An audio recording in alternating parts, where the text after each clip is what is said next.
एक व्यक्ति जिसके ऊपर 3 कत्ल के इल्ज़ाम होते हैं और वह सलाखों के पीछे चला जाता है और कुछ साल वह सज़ा काटता है और 1 साल आता है 2023 जब उसको ज़मानत मिल जाती है। वह अपने घर आता है। अब जैसे ही जानकारी उसकी पत्नी और उसके एक बेटा जिसकी उम्र 22 साल थी, जो कि बाहर रहकर बाल कटिंग का काम करता था, अब जैसे ही उसको पता लगा कि उसके पिता को ज़मानत मिल गई है, वो घर आ रहे हैं, तो वह भी अपने काम पर छुट्टी लेता है और अपने घर आता है। आने के साथ साथ तभी तीनों बैठकर बातचीत करते हैं और रात का खाना बनता है। खा के सब सोने के लिए चले जाते हैं और जैसे ही सुबह होता है पता लगता है उनका जो 22 साल का बेटा उसका किसी ने कत्ल कर दिया है। अब जैसे ही यह बात पुलिस तक पहुंचती है और पुलिस जब इस पूरे घटनाक्रम का खुलासा करती है तो एक ऐसा सच निकल कर सामने आता है जो वाकई में हैरान और परेशान कर देने वाला था और एक यहाँ पर रिश्तों को शर्मसार करने वाली भी घटना को अंजाम दिया गया था। आप भी जब यह कहानी सुनेंगे तो हैरान और परेशान हो जाएंगे। और जिसमें कत्ल हुआ और जिसने किया, दोनों दोषी थे या नहीं, यह आपको कमेंट के माध्यम से जवाब देना है।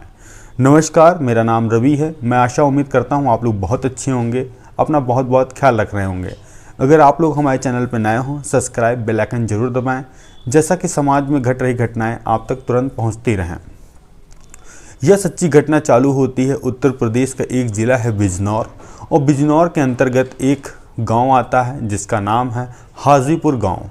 यहाँ पर एक परिवार रहा करता था। परिवार के मुखिया का नाम शाहिद और एक उनकी पत्नी और एक उनका बेटा जिसकी उम्र 24 साल, उसका नाम गुलफाम। अब परिवार ठीक ठाक था और अच्छा परिवार चल रहा था। जो उनका बेटा था 22 साल का, वह बगल वाले ज़िले बहराइच में वहाँ एक कटिंग की दुकान पर काम करता था जो कि बाल काटने का था, और जो पैसा मिलता था वह अपने परिवार को भेजता था। कुछ साल पहले जो पिता थे शाहिद, उन पर 3 कत्ल का इल्ज़ाम लगा था और वो जेल चले गए थे और 2023 में वह छूटकर घर आते हैं।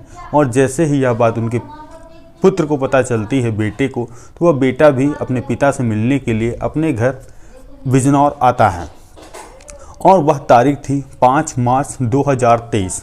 अब सभी ने वहाँ रात में खाना खाया और बातचीत की और पिता और पत्नी और बेटा सभी लोग सोने के लिए चले गए और बेटे ने अपनी खटिया जो बाहर था मोहरा उसके पास डाली हुई थी।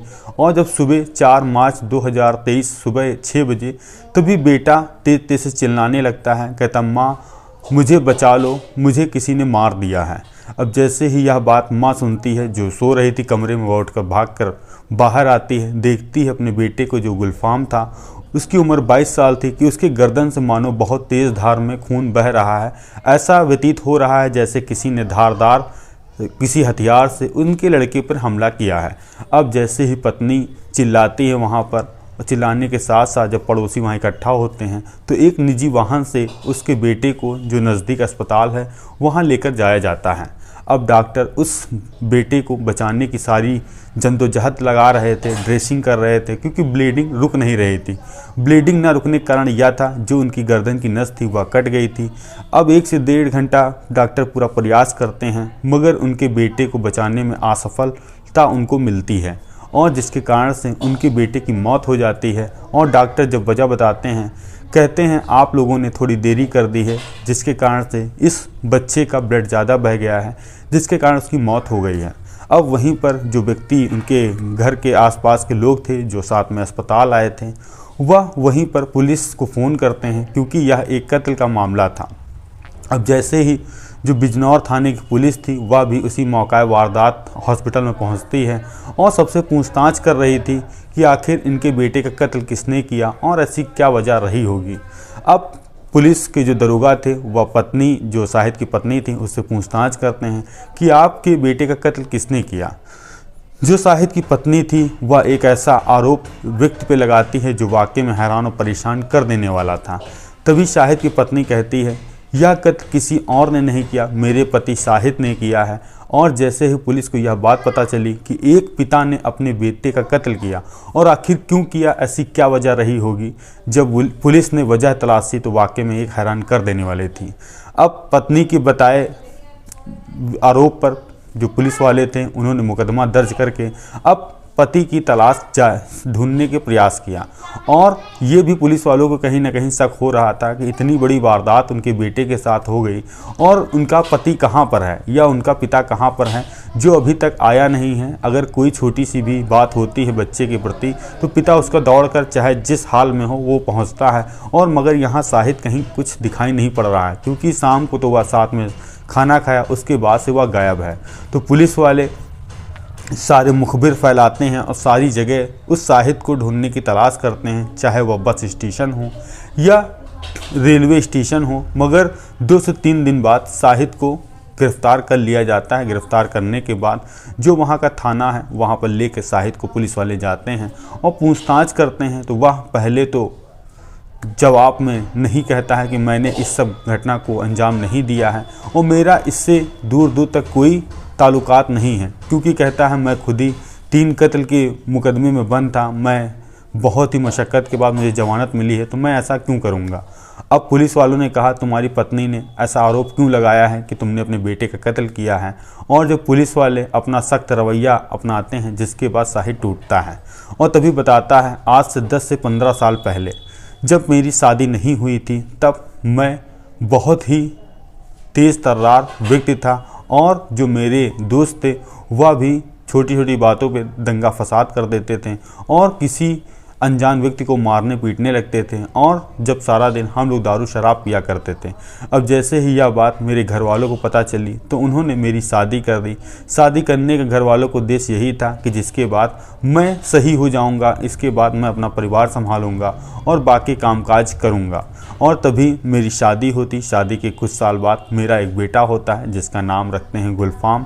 और सब कुछ ठीक ठाक चल रहा था और आए ना आए दिन रोज़ मार पिटाई होती थी। और क्योंकि मैं शराब के पैसे मांगता था तो पत्नी नहीं देती थी, जिसके कारण से हमारे घर में आए ना आए दिन लड़ाई झगड़ा हुआ करता था। समय धीरे धीरे बीतता गया। बीतने के साथ साथ और जो मेरा पड़ोस में ही रहने वाले एक व्यक्ति से मेरा विवाद हो गया। विवाद होने के कारण उस जगह पर 3 कत्ल हुए, जिसके बाद मुझे पुलिस ने पकड़ लिया। पकड़ने के बाद मुझे जेल भेज दिया। जेल में मैं कई सालों तक रहा, मगर 2023 में मुझे जमानत मिली। जब मैं जमानत पर अपने गांव आया तो मैंने कहा जो हमारे मित्र हैं, संबंधी हैं, जिनसे इतने दिन तक मैं मिल नहीं पाया हूं, चलो बातचीत करते हैं और हालचाल पूछते हैं कितने दिन सब गाँव का माहौल कैसा रहा। मगर गांव के लोगों ने एक ऐसा खुलासा किया और ऐसी चीज़ मुझे बताई जिसके बाद मानो मुझे ऐसा लग रहा था कि मेरा खून बिल्कुल गर्म हो गया। तभी जब शाहिद जेल चले जाते हैं, जिनका बेटा था जो गुलफाम था वह भी काम के तलाश में बहराइच जाता है। बहराइच में वह एक सैलून में काम करता था जिसका काम था बाल कटिंग का। अब कटिंग के साथ साथ जो उनकी पत्नी थी शाहिद की, वह घर पर अकेले रहती थी, तनहा रहती थी, क्योंकि उसकी ज़्यादा उम्र नहीं थी। और इसी बीच जो गुलफाम था वह अपना काम से छुट्टी लेकर अपने घर माँ के पास आता है और माँ और बेटे दोनों आपस में बहुत बात करते थे। बात करने के साथ साथ दोनों एक दूसरे के करीब कब आ गए किसी को पता ही नहीं चला। और जब उनको टाइम मिलता था तो वह एक दूसरे के प्रति संबंध बनाया करते थे। एक दिन ऐसे ही अपने घर में आपत्तिजनक हालत में थे, तभी पड़ोस में पड़ोसी कुछ सामान लेने के लिए शाहिद के घर आया और देखा माँ बेटे एक ऐसी अवस्था में है, जिसके बाद वो वहाँ से निकल जाते हैं और यह खबर पूरे गांव में बताते हैं कि माँ और बेटी अवैध संबंध में रहते हैं और एक ही साथ रहते हैं। और जब उनका पति शाहिद जब छूटकर जमानत पर घर आता है और गांव वालों से मिलता है, गांव वाले भी उसकी पत्नी और बेटे की कहानी जब उसको बताते हैं तो पहले तो उसको भरोसा ही नहीं हो रहा था कि मेरी पत्नी ऐसा क्यों करेगी। मगर वह जिस व्यक्ति से बात करता वो व्यक्ति उसकी पत्नी और बेटे के बारे में पूरी जानकारी देते, जिसके बाद उसने पत्नी से पूछताछ की और कहा कि यह जो गांव वाले कह रहे हैं या क्या सही है। तो पत्नी ने इनकार किया, जिसके बाद दोनों में काफ़ी ज़्यादा लड़ाई हुई। लड़ाई होने के साथ साथ जिसमें शाहिद ने अपनी पत्नी को मारा भी। मारने के बाद वह अपने मायके चली गई। मायके जाने के बाद फिर उसने अपने बेटे को फ़ोन करके बुलाया और गुलफाम से कि पूछताछ की जाए कि यह बात सही है कि नहीं। तो गुलफाम को जैसे ही यह बात पता लगी कि उसके पिता जमानत से जेल से घर आए हैं तो वह अपने पिता से मिलने के लिए घर आया। घर आने के बाद जो पत्नी थी वह भी दोबारा अपने घर आ गई थी शाहिद के पास, क्योंकि शाहिद बाद में मनाकर ससुराल से लेकर आया था अपनी पत्नी को।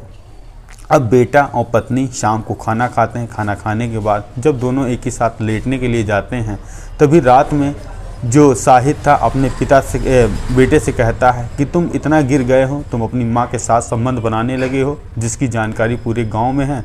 अब मैं किसी को मुंह दिखाने लायक बचा नहीं हूँ, जिसके कारण मैं पहले ही निर्दोषी साबित होकर इतने साल जेल काट के आ रहा हूँ और तुमने पीठ पीछे अपनी माँ के साथ इतनी बड़ी वारदात को अंजाम दे दिया।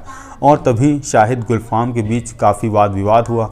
उसके बाद सुबह के करीब 6 बजे जो शाहिद था, एक उसने धारदार चीज़ उठाई और जो बेटा उसका सो रहा था उस पर ताबड़तोड़ गर्दन पे वार करके वो वहाँ से भाग जाता है।